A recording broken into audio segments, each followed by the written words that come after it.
In a world where losing in your fantasy football league isn't an option, we present to you Triple Coverage Podcast. Hey YouTubers, make sure you click subscribe down below if you like what you hear. Today we're going to be talking about show your committees, and this is going to be round 4.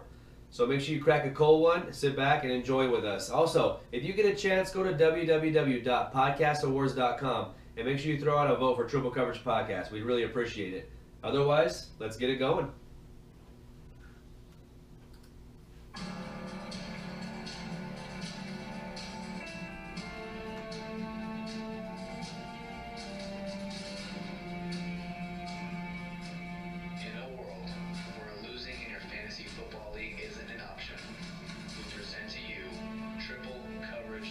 Your intro too, bud. Oh boy. And they're not using those necessarily as a committee, they're banging one guy. Maybe Jay pulls out at the last second. It's not on that guy. How do you think that? If this guy goes deep, you're banging a smaller guy. That's gonna get pulled. Oh boy. Yeah. I just set myself up now. That'll be on the intros next week. Ready? Yeah. 3, 2, 1. Hey everybody, welcome to the podcast. And yes, it was on the intros this week. I'm gonna try my best not to do that ever again. I'm here with Jay Up. What's up, guys? I'm Travis Sutton.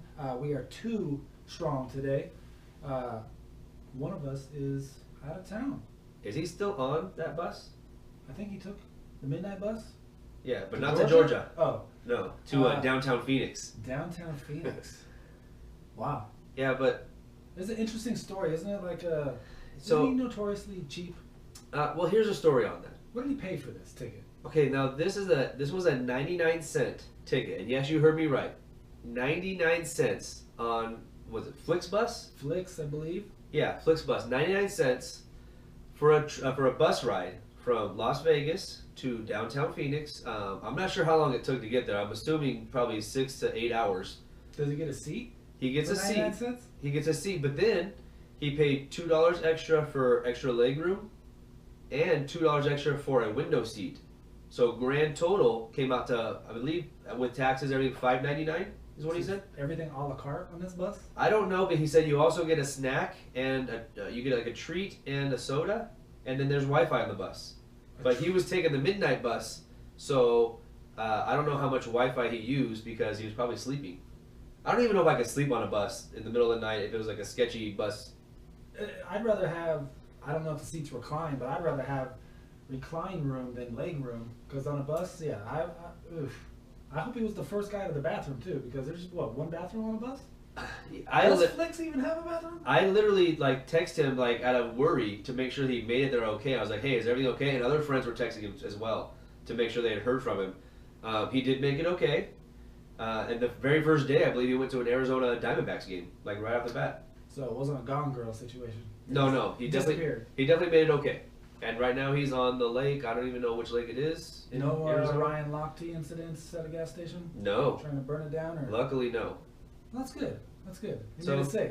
Yeah, good for him. I don't know how he's getting back. I believe his girlfriend is driving him back, which would also be a cheaper method. This is a weird story. It is. It's very weird. We'll have him tell the whole story on Facebook Live next week. It'll be a good one. Will it? And I think it'll be. I think he's gonna. Whatever happened, he's gonna have a good way of telling that story to make it a good story. There's got to be something that went down or something that happened that he's gonna turn into a story. Yeah, we'll have a whole episode on it. He's a good storyteller. No, he's definitely he's one of the best. He's got some skills in that area. And I do know for a fact that he is upset about missing recording this week. Maybe it's something with me. I Like would be you too guys if I went keep to leaving. If I went to the desert and I didn't go to like the beach. Right, he went from the desert to the desert. But I heard he doesn't like beaches. He doesn't like beaches for a long period of time. He's kind of like me, but I can last a little bit longer out there because I'm okay with going there for a couple hours. But so tough to lay on the beach. it's not. It's different for you and I because we have kids. Like if I was gonna go to the beach and just lay out there for hours and like take a nap out there and then maybe read a magazine or a book, I would be okay with it. But when you have kids, it's not like, oh, I'm just gonna relax on the beach. Because they're constantly getting into something, and if they want to go to the water, then you have to kind of go down there and look at them and watch them, make sure they're okay. You know, it's not relaxing when you're out there with kids. Like, you can't just lay on the beach. Yeah, I guess it depends on what you want to get out of that. But yeah, for sure. Being a parent is a good time. It's had by all. Maybe I'll leave next week and you guys can do the same thing. I feel like I'm the only guy that's not leaving everybody. Okay, you can't go to the desert and you can't go to the beach. Where are you going to go? I don't know. Mountains? I'll go to Bora Bora with Jimmy. You gonna fit in a suitcase? If that's the way it is, and that's the way it is, I'll go there. As long as it's one of those little huts that's above the water. What's the conversion rate over there? It's pretty good, right? I don't even know. What is it? French Polynesia? What is it? My geography's a little rusty. I don't know. All I see is those little huts that are above the water, and I want to stay in one of those. That sounds like a Sutton Rich area. It is, yeah. I'll have to borrow some money. But let's get back. Got a loan, baby. We're going to do Show Me Your Committees, like we said. Show me those committees. Yeah, and I want to see these committees too. In the NFL, you're bringing it to us because it feels like a good majority of the Everybody's NFL got teams. committees. Everybody. Every team's got a pair of committees. Yeah, there's like 6 teams that don't. So get with the program here. Cincinnati first? Yeah, let's hit the Bengals. Let's do it. Not too much of a committee, but it's an interesting situation. Joe Mixon, to me, clear-cut starter. Obviously, Giovanni Bernard, third down back. Mm-hmm. Upside to take over that role if something happens to Mixon. Mixon can catch, so if Gio gets hurt, then maybe that's more for Mixon. Behind those two, there's not a whole lot going on. No, there's 2 guys that obviously won't be talked about much in redrafts, but guys that you maybe perk up a little bit when it comes to Dynasty. Yeah, please don't draft those guys in redraft. Correct. Mark Walton and Brian Hill. Those are guys that I'm just not sure. This is why we kind of had them on the Show Me Your Committees, is that we know Mixon's a clear-cut starter. We know Bernard is going to be the passing down back that can replace Mixon if he goes down or gets injured or whatever happens. But who's the next guy up? Right. And that's what I kind of want to talk about. Is if Joe Mixon goes down, is it all Bernard? Or do they sprinkle in a lot of Mark Walton? If those 2 top guys stay healthy, how much run does Mark Walton get? Because he was good at Miami, and he had a big injury. Yeah, that's the factor that's going to really be decided in training camp and preseason. If he can kind of show that he's healthy and return from that, then I'll start kind of thinking about Mark Walton and what kind of mix he could be in, how he's going to get mixed in. Brian Hill, I mean, we haven't seen anything from him. He was drafted by Atlanta, right? Correct. And then next year went to Cincinnati. Yeah, they basically cut him. They put him on their practice squad. They cut him. Cincinnati scooped him up. That was last year. They scooped him up. So he's back on the team, Brian Hill. The one thing I thought was very interesting when I was kind of digging into these guys is Gio Bernard's only 26 years old. So he's and this is all ages that are at the start of the season. So he's 26, and he's not a free agent until 2020. They have him under contract. So it's not somebody that I foresee them just letting go, because Gio Bernard to me has been a pretty solid flex guy for the last few years. And when they've asked him to take over the lead role and kind of do everything, he's done that. Yeah, I agree. I think he's a good football player. He's that Duke Johnson type of, he can do what you need him to do. Right. For stretches. He may not be the guy that you can lean on for a whole season, but he's a guy teams I would think would covet to have on their team. So I don't think they'll just let him go either. I agree. That's what and so then where does Mark Walton fit in to this, quote unquote committee? Where does he fit in? If this really is Joe Mixon's breakout year, he doesn't, barring injury. Right. I feel the same way. I agree. So if you're taking him in rookie drafts and you're using well, he's probably a late pick, so if you're using a 3rd round pick on him and you just throw him on your taxi squad, hopefully you can leave him there for a couple of years and not just 1 year, because then it gets to be where you're waiting a long time. Joe Mixon's on his rookie contract still, and Gio has 2 years left. I'm coming to the realization for myself, dynasty-wise, that if I have to wait more than a year or 2 years to really have a feeling about a guy staying on my roster, then he probably isn't going to stay on my roster. How many guys, granted, wide receivers and some guys, they don't really pop, have their breakout years, but they do tend to show you something leading up to that. It's not like nothing, and then all of a sudden they blow up. But if a guy's on there and he's not doing much, I don't know. It's hard for me to hold guys for that period of time. And Mark Walton, it all depends on if he comes back from injury. And if he comes back from injury, then yes, maybe he's worth that kind of stash. But I feel like you might find out early, like in preseason, whether or not that's the case. And that's where I'm kind of torn on Mark Walton as far as his value, because if he comes back and he plays the way he did in Miami, and he is very useful and he plays like, you know, a good lead back, how do they not get him some kind of carries here and there just to kind of sprinkle him in? Like, if you know what you have and he's fully recovered from his injury, do you let him just kind of sit and not do anything? Yeah. He's a rookie. Just to make sure he's fully back? I mean, nothing's given to you, especially if you're not drafted in a certain area to where somebody put a lot of stock into you and spent a lot of capital on you, and that organization wants to see a return on it. Some guys, they don't have that kind of pressure on them. So the coaching staff doesn't need to necessarily do that. They just got a guy in Mixon who just came in, who was some draft capital spent on. He was supposed to be a higher pick than he was because of some off-field issues. Right. So that's the guy that has, you know, the pressure that they need to make happen, because the owner went out on a limb against some of those things that were being talked about, Joe Mixon and the off-field issues. He was supposed to be a first-round pick. Yeah. But because of that videotape that came out conveniently right before the draft, he dropped the second round. Gio, also a second-round pick by the Bengals in 2013 out of North Carolina. And then Mark Walton was drafted in the fourth round just this last year. So if you go by pedigree, Mixon and Bernard get the job either way. And I think even talent-wise, it's talent-wise, Mixon and Bernard, without a doubt.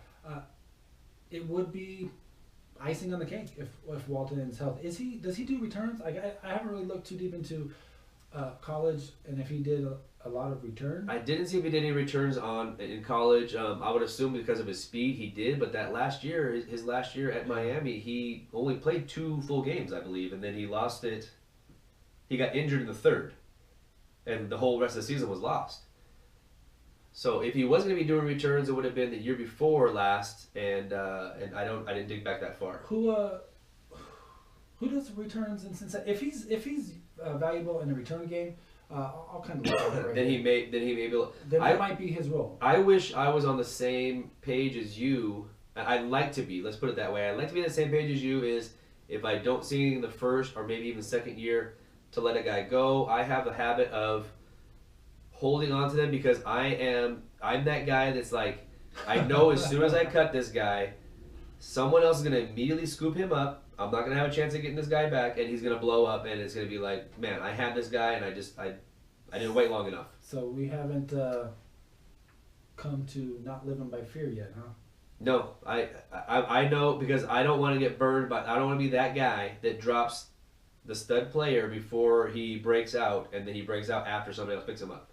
Yeah, That's me. I hear you. I'm that guy. Yeah, I hear you.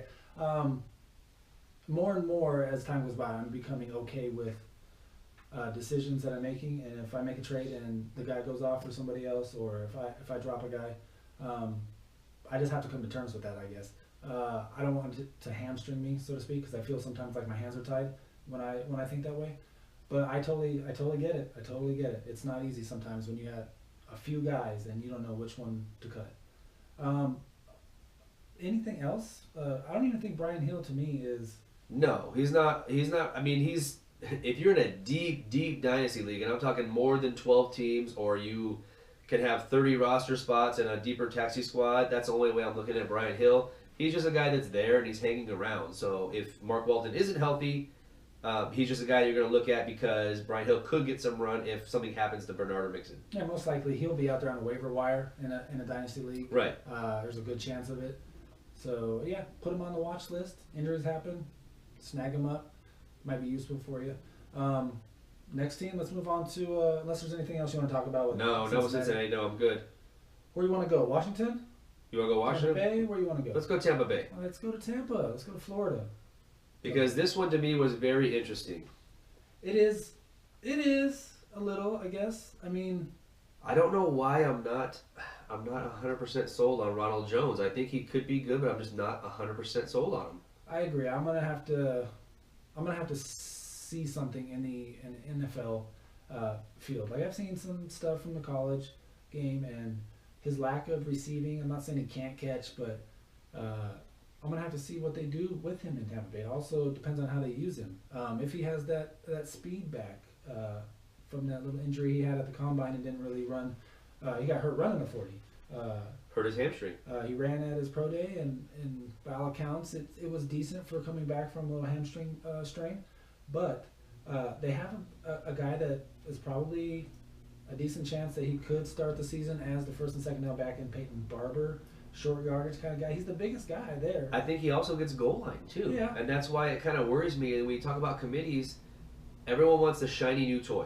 And obviously Ronald Jones was a second round pick. He's got high draft pedigree. Comes from USC. Yeah. He's got all the accolades that you're like, oh man, let me jump in on this. Peyton Barber was an undrafted free agent in 2016.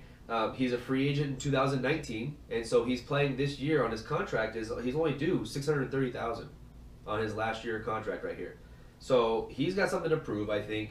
Like you said, he's one of the bigger guys, especially weight-wise. He weighs 225. And so am I stupid to think that Barber won't be like in at least a 50-50 split with Ronald Jones coming off the bat? Yeah, everyone wants a shiny new toy, but I'm trying to pull the reins back for myself on. I think we get carried away this time of year of just handing rookie stuff, and it's like they do have to earn it. They do have to show it. Can he come in and be a really good pass blocker? Can he grasp the system? Can he do what they want him to do so he can get enough snaps on the field? Right. So Peyton Barber's already there. He already has a leg up on that job. Ronald Jones, if he can come in and do it, yeah, he can take it and he can be the guy. They spent a second rounder on him. Barber was in the system last year too, and it's the same coaches. So he's been there for what, 3 or 4 years. This is his 16. So yeah, 16, 17, 18. This will be his third year. So and you got Charles Sims, who's probably going to be the third down back. Yeah, he'll be the receiving back until we find out. We already know Peyton Barber doesn't really account for many receptions, and so it's basically can Ronald Jones catch? Will they use him in the passing game? If they don't, then they have Charles Sims, which is basically all he does. And then they have a very reliable backup who's come in and played some good games down the road. Is Jacquizz Rodgers still under contract? Yeah, he's like the emergency valve. He does a lot of return stuff too for them, so I think he has his role. And if he's not getting carries on offense, he's doing some return. Well, what I thought was interesting too when I started pulling these guys up is Jones is obviously on a 4-year contract because he's a rookie. You have Peyton Barber, who's a free agent in 2019. Sims is a free agent in 2019 because he signed a 1-year deal. All right. Jacquizz Rodgers is also a free agent in 2019. Okay. He's owed $1.6 million though. Rodgers, he makes more than Sims. All right. But to me, that leaves the door wide open. They're not going to just run with Ronald Jones next year, and they're probably not going to use a high draft pick. So going forward, you're talking dynasty. What do you do with Sims and Rodgers? You basically just Rodgers probably isn't ownable. We could probably say that he's the guy who's going to be on your waiver wire more than likely. Sims is a third down back. You think they let both those guys walk, and they really just roll with Ronald Jones and Peyton Barber next year too? Or do they not sign Barber? I mean, you know, there's a lot that can transpire between now and then. So, I mean, yeah, you got to keep an eye on the situation. That's why I like kind of dynasty-wise when we talk. We always talk about, you know, do you draft for situation? Do you draft for need? Do you draft talent? What do you do when you draft? A combination of those obviously is probably a sprinkle of a little bit of everything. Right. But you know me, I'm very big on talent. Like, if I like this guy and I think he's a talent, I don't really care where the situation is. I should be in a position to where I don't have to depend on rookies. That's the goal. So Peyton Barber is not a bad prospect to me. I like his makeup or whatever. His what do you call it? His makeup, yeah. What's the word for it? Profile. I like his profile. He looks good to the side. He's only 24 when the season starts. Yeah, he's young. He's got that size. He was never used before because they had Doug Martin, they had whatever else going on there. But when he did get a chance, he didn't look that bad. And I agree. It's only his third year. I think this is not a situation where Ronald Jones just comes in and gets 15 to 20 touches a game. I don't think that's the way they're going to use him this year. I think that Peyton Barber is going to be very heavily involved, especially on the goal line. And like we said, in short yardage downs. He knows his system, and I think that he is in kind of a prove-it type deal. Like, I think he wants to show that he can be a lead back. Like, I'm not saying he's going to be, but I think he wants to show that. And this is his chance. All he's got in front of him is a rookie, and not even necessarily in front of him. Going forward, I think that Tampa Bay would be wise to maybe try to get some kind of an extension with him. This is a team that I thought originally was going to go after one of the veterans that's still available. I mean, they still can. And Adrian Peterson or DeMarco Murray. So if Could you see DeMarco Murray here? I think DeMarco Murray would be a nice little fit here. If something happens and somebody gets banged up, Ronald Jones pulls his hamstring or whatever. Then I think that's the first person they call is Murray.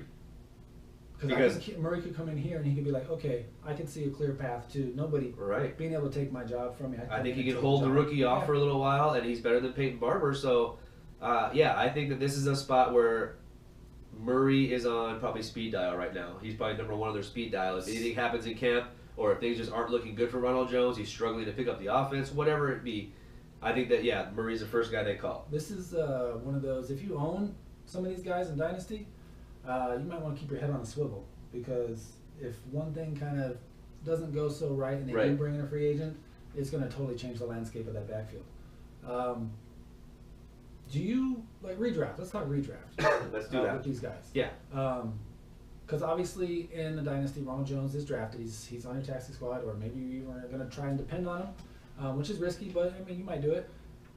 Peyton Barber's probably owned, especially after the way the year ended last year.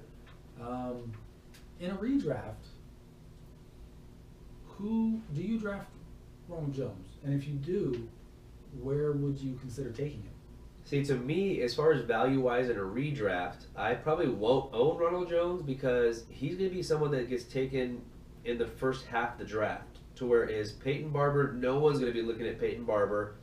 I can take him in the late rounds, and I'm talking like 10th through 15th round, you could probably get Peyton Barber somewhere in that area, and I'd rather have him there and just hope that he gets some touchdowns and a few goal line carries there like we talked about. I don't want Ronald Jones at the price he's going at. Yeah, I agree with that. I mean, granted, neither one of us are super high on Ronald Jones, and going into redraft season this year, coming off the running back class we had last year. With Hunt and Kamara and Fournette, like McCaffrey, everyone's going to expect that to happen again, but that's not a guarantee that's going to happen every year. Well, you can't expect it to. Like, just how, say you're doing some mocks and you're seeing these guys going here and there and here and there. I think when the real life, you start taking live fire in a real draft, guys are going to start reaching for the guys that they like. They're going to start reaching for them because they waited on Kamara or Hunt last year because they kind of liked him, but they didn't want to reach for him, and then they got burned by that maybe. So I could see guys reaching for some of these rookies that are coming out. Some of them are worth the reach. There's a couple that I think would be worth a decent reach. But Ronald Jones isn't one of them. Not to me. I know there's a big part of the community that does think so. And it could still happen, but I'm just saying I probably won't own him in any redraft leagues because I'm not willing to spend a top 5 pick. TCP does not endorse Ronald Jones. I think that's a clean sweep with all three of us. And I think James feels the same way. Yeah, I think he's the same boat as us. Yes, I do. Yeah. Ronald Jones, terrible. Look at his stats. What did he do last year? But what has he done? Okay, so Tampa Bay, is that sewn up? We got that? We got that all sewn up. Let's move on to your Washington Redskins. This one's interesting to me because of their draft pick. This is a guy that should have gone in the first round. I agree. Some weird, funky stuff happened at the combine. We still don't know the story. It was like everything's disputed. It's something like this happens to somebody or multiple guys every year at the combine. Because what I'm hearing from like the stories out of camp, which obviously the whole team wasn't at camp, is that Geis is actually a pretty good guy. Yeah. And it seems like the teammates like him. But all kinds of bad stuff came out about him right before the combine, that he got into arguments with general managers, and he had a very rough meeting with the Philadelphia Eagles. That we don't know if that's true or not. Like all kinds of weird stuff started coming out right before the draft, which made Geis fall to the second round. Which is a great value for the Redskins. As a Redskins fan, I was flabbergasted that we got Darius Geis, and ecstatic, to tell you the truth. I think he walks right in and is the guy. Like I love his talent. His talent didn't change. Like, his game hasn't changed. Like, with everything that's going on and him sliding, it's not due to on the field play. It's not due to talent. So I'm super happy that we got him there. And I would. This is the guy that I would reach on in a dynasty or a redraft league. As a rookie, he would be one guy that I would target for sure. I think this is also a guy I would reach for.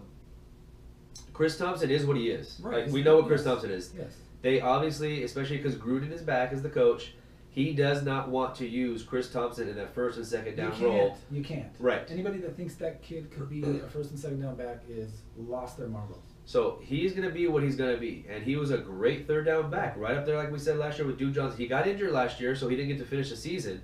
But we already know his role. And he got a lot of extra volume because of the injuries that were happening too. So, but here's where it gets kind of dicey. So you have guys who's probably going to win that job. You have Thompson, who already has his role carved out. What happens to Samaje Perine, who they drafted last year, and then also Rob Kelly, who was deemed the starter week 1 last year as well? Fat Rob? Yeah. What happened? What, did those guys just disappear? They ride off into the sunset? I think by default, Rob Kelly was the starter last year, and he got banged up. It was him and Matt Jones prior to that, and both of those guys were getting banged up, and ball security issues. Samaje Perine wasn't like a high draft pick. He was in Fourth college. rounder. He was in college with Joe Mixon. Yep. And they were a good combo. He was supposed to be very strong with some of that short yardage, and some different aspects of his game that didn't really come to fruition necessarily. I think there's a lot of checks to show that he doesn't really have a chance, barring injury, to really kind of take over that role. Like, I think he's a decent player, he's a good player, but I don't think he is in the same league talent-wise as Geis. He's not. And as a Washington Redskins fan, I love our depth at running back. Yeah, I think that he's just going to be there for depth. He won't get very much. But the thing I thought was interesting when I was digging up on these players is, like, Rob Kelly. Mm-hmm. He is said to be on the roster bubble. He's the biggest guy they have. Fat Rob. So, do you think it's even a consideration that they keep Rob Kelly and he vultures touchdowns away from Geis Thompson or Perine, whoever they plan on using on the goal line? Do you think it's even a possibility? The guy, he's 25 years old, 6 foot, 233 pounds. He's a free agent in 2019. He's only due $630,000. So if they cut him, it's not like they're saving a ton of money. Give me Geis' profile. Geis is 5'11", 218. Okay, give me Perine's profile.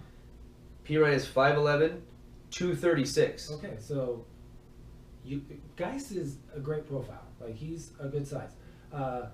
Just because, I mean, the 230 is nice as well. Like, they're all in a great range for me for a running back that's going to take on more the pounder kind of role. Yes. And take a beating. I think Perine is greater than Rob Kelly, and they're basically the same kind of profile when you look at them. So yeah, I see why he's on the roster bubble, but I don't think he has a chance, barring injury, of really getting meaningful work. I'm just wondering if they do cut him because he's not due a lot of money. And they did to Matt Jones. Yeah, that's what I'm saying. It's So the same thing with Matt Jones, and I think Kelly ends up staying there. I think he just is used for depth.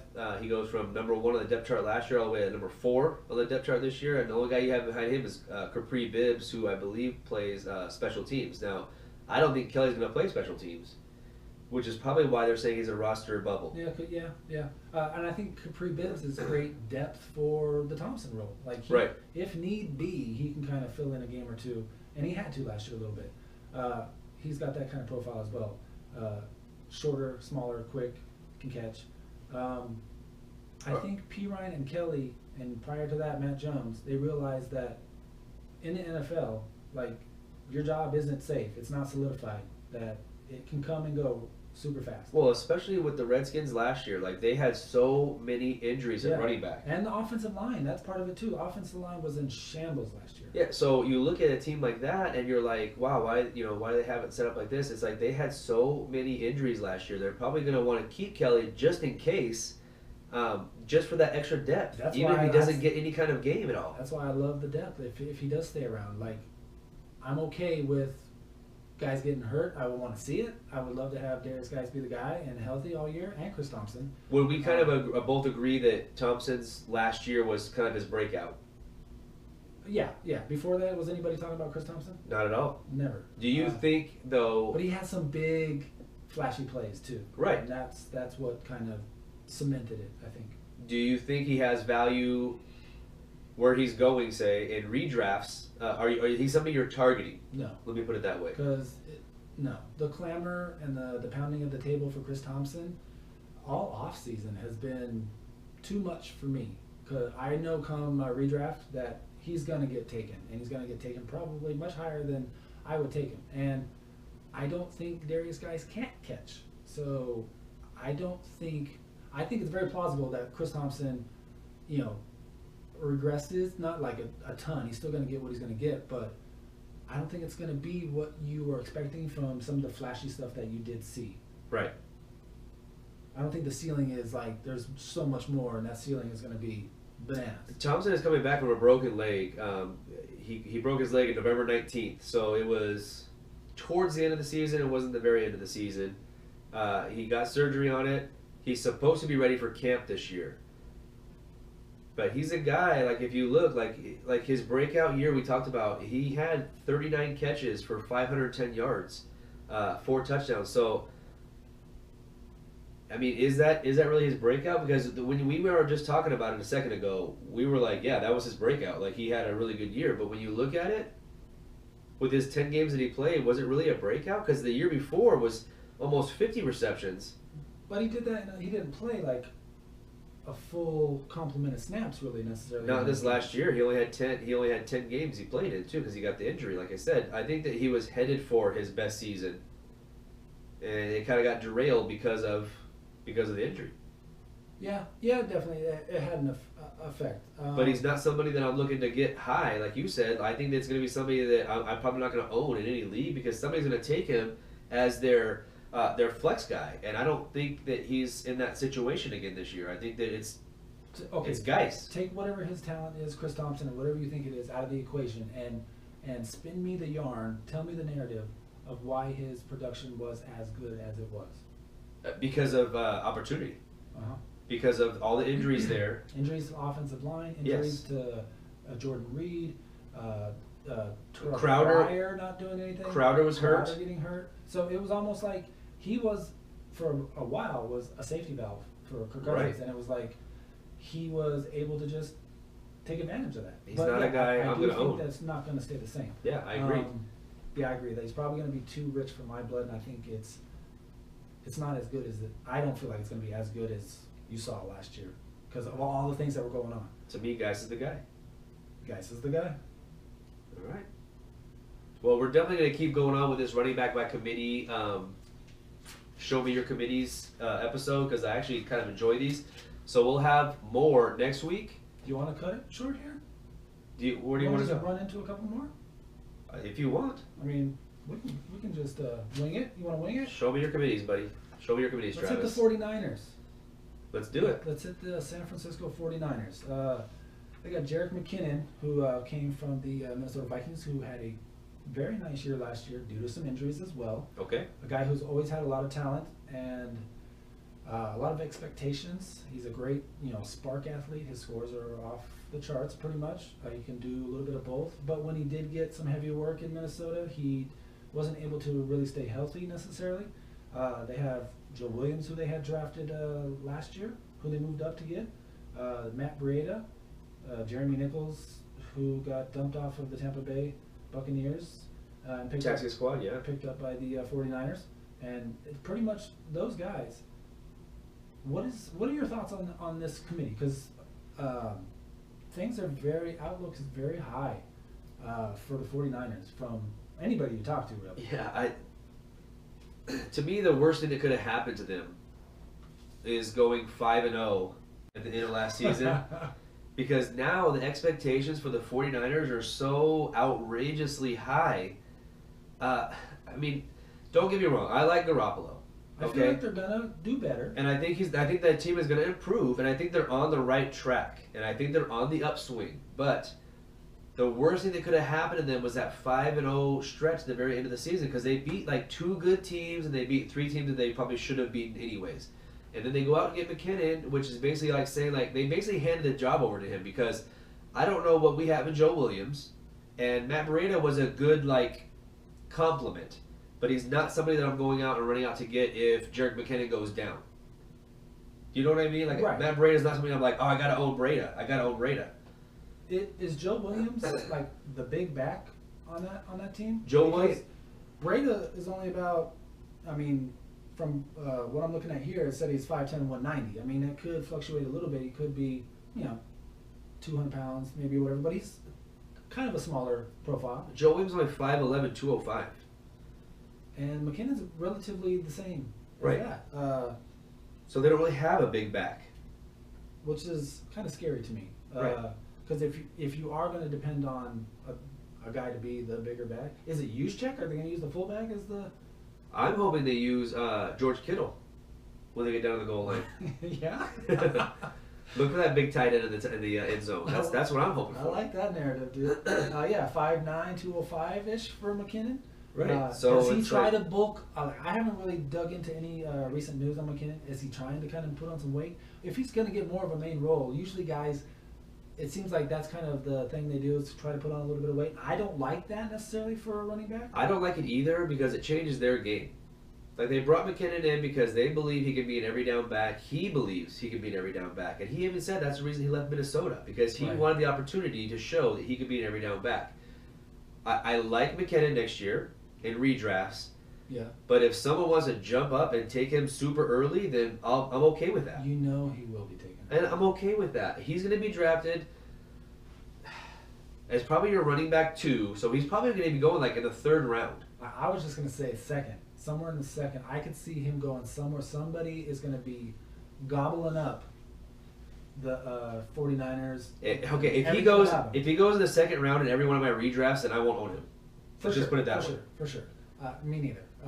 But if I can get him in the late 3rd, early 4th, and he's my 2nd running back, and I already have maybe 2 receivers, I'm okay with that. If I have McKinnon as my number 2, I'm okay with that. But if he's my number 1, then forget it. I'm not doing that. I have concerns about durability. Especially, I like a lot of things about the 49ers. Don't get me wrong. The whole Shanahan thing and this being, he's had some time there with some of these guys and to kind of work things out. What he's done in previous stops, what he's done with, I don't like, but I understand all the comparisons with, what he was doing in Atlanta with Freeman and Coleman, and that could be happening here in San Francisco. Like, I don't like it necessarily because I don't think it's the same, but I understand it. I'm a little sketched out because I think it's a little too high. I don't know if it's going to come back to regress to the mean as far as the height Right. by draft season. So yeah, I agree. If his price is probably going to be too high for me as well. I do like the talent. He was awesome for a stretch last year, Jerick McKinnon. Yes. Finished as the RB1 a few times. So. But he had Latavius Murray there too, who had some good games too. So they don't have that type of guy on their roster. That was a better team too. Minnesota was a better team. Right. I But just don't know. But Shanahan. It's Like, Shanahan, I get yes. it, dude. I get it. Like there's so many. You can pick it apart, both sides, but you can also put it right back together with so many positives. Like you have guys that are taking Garoppolo in dynasty startups, like as like early, and so that's why I say I wish that they wouldn't have gone 5-0, so that it wouldn't be such a big deal. Now it's like everyone wants a piece of the 49ers. Like you have like Marquise Goodwin going outrageously high. You have like Dante Pettis in rookie drafts going outrageously high. You have McKinnon going in the 2nd round, like you said. Like it's gotten out of hand. They haven't done anything yet, and yes, they're on the upswing. But if they're going to be that highly priced, I probably won't own any of those guys. So if you do own somebody on the 49ers, is it just Jerick McKinnon? Like, do you even take a flyer on any other, barring injury necessarily? Like, I think if it's it's McKinnon and whatever, either One guy. Breida or either Williams. As far as running backs go, the only guy I want to own is McKinnon. Yeah, I kind of think the same. And his price is so high in Dynasty that I would never trade for him at this price. I traded him away. Right. Because his price is outrageous, dude. Like, it's never going to be And higher. I could have waited and probably got more. I don't as a matter know. of fact. I don't know. You think you could have? I- What did you end up getting for him? A second. Oh, in 2019 second? Yeah. Yeah, I mean, you're right. You I probably got could like 2-0. Like I traded away Connor and McKinnon and got like the 4 and 6, 5 and 6, or something. A couple of second rounds. Mid second round. Okay, so you maybe could have gotten higher. You could have gotten maybe a first round if you would have waited a little bit. But I think you did the right thing by getting rid of him when you could, because I don't think it's going to be a situation where his value skyrockets even more than it is. Unless he comes out that first couple of weeks, dude. Like if I owned him in Dynasty, still, and I was holding on to him, because long term, I'm not buying. I'm not buying long term. This season, could it be very good? I think so. I think it could. And if it starts off the first couple of weeks and you can get a first round pick, like, and then maybe a decent first round pick, Right. That could possibly, middle to upper half of the first round. How do you not sell? How do you not sell? I agree. Because I got him off the waiver wire in our league, which is why I was pretty quick to sell him as well. And I'm a Minnesota fan as well. And you turned him real quick. Yeah, that's what I'm saying. So it's somebody that you got off the waiver wire, you turn around and you sell him. And back to the owner that owned him, didn't it? No. Oh, it wasn't? Okay. That was my mistake there. But I think the owner that did drop him is kicking himself in the butt. Oh, sure he is. And that goes back to my whole thing. Yeah. That goes back to what I just talked about, is that I'm that guy that is like, this is the type of thing that would happen to me. Like, you see McKinnon, and he was there for a couple of years in Minnesota. But you got Cook, and you got Murray. And It's so like, yeah. Okay. And they're like, I'll just drop him because he hasn't really done a whole lot for me. And then all of a sudden, somebody else scoops him up, doesn't even play him, and then trades him for a second round pick. So it's like, that kind of, that's what what's what worries me about dropping these guys too early. Something similar I did last year. I looked at the Saints and I saw Peterson and Ingram and Kamara, and I traded Kamara and some second round picks For Cook, right? And it was the night before Cook got hurt. Yes, I remember that. So Saturday morning, I was like, sweet, I got Cook. Oh, he looks good. Boom, down. Did you gone. even get to play out? Did you even get that whole game from him? I watched Kamara go bananas the rest of the season. And now that guy won't get rid of Kamara. Good times. Yeah, good good times. times. Should we wrap it up? Yeah, we can. So we gave you 4, even though you thought you were only getting 3. Bonus, you got a little bonus. You got 4, and that's what happens when James isn't here. Is you get that extra little bonus sometimes. You get the quad. So so make sure you tune in tomorrow for the Facebook Live episode, and James should be back by that Facebook Live episode. Hopefully we'll have all 3 of us here. Maybe that'd be the 10th. What's today? Tuesday? Today's Monday. Is it? Yeah. When this goes up, it's Monday. No, it's not. Yeah, it is. Oh, wait. Sorry, guys. He's still on the beach. He's I'm still on the beach. Time, bro. Yeah, he's right near the Still on beach still. Time. Yeah, tune in tomorrow for our Facebook Live episode. And if you have time, go on www.podcastawards.com and make sure you vote for us. Triple Coverage Podcast. We really appreciate it. Other than that, are you ready for Crack Cola? Yeah, and if you like anything you hear, iTunes, rate and review. That would help us out a lot. And YouTube as well. Just, rate and review would be awesome. Go subscribe. Even if you don't watch every episode, go subscribe to us. You always say that. Oh, you don't have to watch. You don't have to watch every episode. Well, it's harder for somebody to sit there and watch like a 45-minute long or even like a 35-minute long video. If you just go on there, subscribe to us. For sure. You don't have to watch any of them if you don't want to. Yeah. Just subscribe, please. Click that button. Let's All crack right, a cola. let's crack it.